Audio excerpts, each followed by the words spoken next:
Hola alumnas y alumnos del quinto año A y B.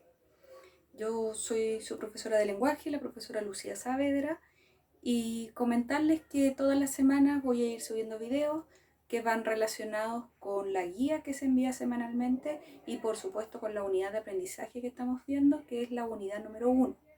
¿Ya? La guía de esta semana es sobre, bueno, y la de la semana pasada también, esta fue como un refuerzo para que nos apoyáramos con el video. Es sobre el género narrativo. ¿Qué es el género narrativo? Son obras literarias que nos cuentan algo. Son obras literarias que cuentan historias inventadas. Eso principalmente. Luego vamos a ir viendo características del género narrativo, sus elementos y su estructura también. Algunos ejemplos de género narrativo tenemos cuentos, novelas, mitos, fábulas, leyendas. Elementos del género narrativo tenemos narrador. Es quien nos cuenta la historia. No debes confundirlo con el autor del relato. El narrador puede estar dentro o fuera de la historia. Y acá tengo un cuadrito donde nos explica el narrador, entonces dentro de la historia y fuera de la historia.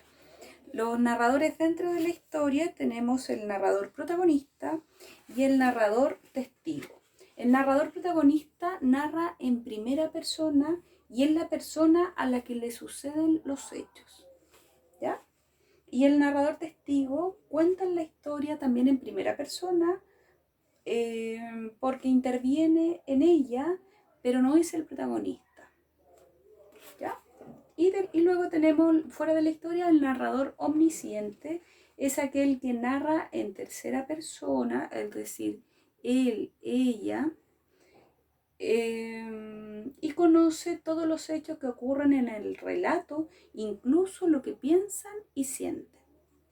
¿Ya? Entonces aquí tenemos hay más tipos, pero estos son los que vamos a ver principalmente, ¿ya?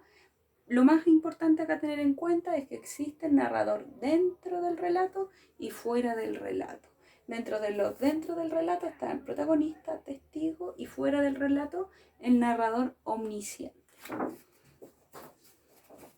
Entonces, también tiene el género narrativo, tiene personajes, que son los seres del mundo narrativo. Ellos realizan o participan en hechos imaginarios. Pueden ser personajes, también pueden ser animales, dioses, como en el caso de los mitos, objetos, etc. Existen personajes principales, secundarios e incidentales.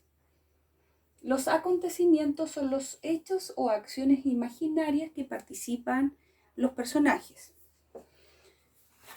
Los acontecimientos ocurren en un orden, ¿cierto? Y acá tenemos la estructura en que ocurren los hechos. Tenemos el inicio, el nudo y desarrollo y el desenlace. En el inicio es donde se presentan los personajes y otros detalles, ¿cierto? Como el ambiente, dónde va a ocurrir esta historia. En el nudo y el desarrollo, acá se desarrolla el conflicto, se genera la tensión y suceden los hechos más importantes. Y en el desenlace es donde se resuelve el conflicto. Acá ejemplos de palabras, por ejemplo en el cuento, había una vez, en el desarrollo, nudo, entonces, y en el final, finalmente. ¿Ya? También está el ambiente, que es el lugar y el tiempo en el que se desarrolla la historia. ¿Ya?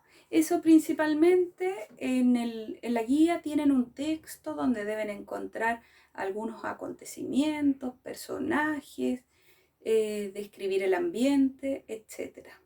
No olvidar la última preguntita, que es donde deben trabajar con la familia, ¿ya? Así que nos vemos la próxima semana en otro video. Que estén bien.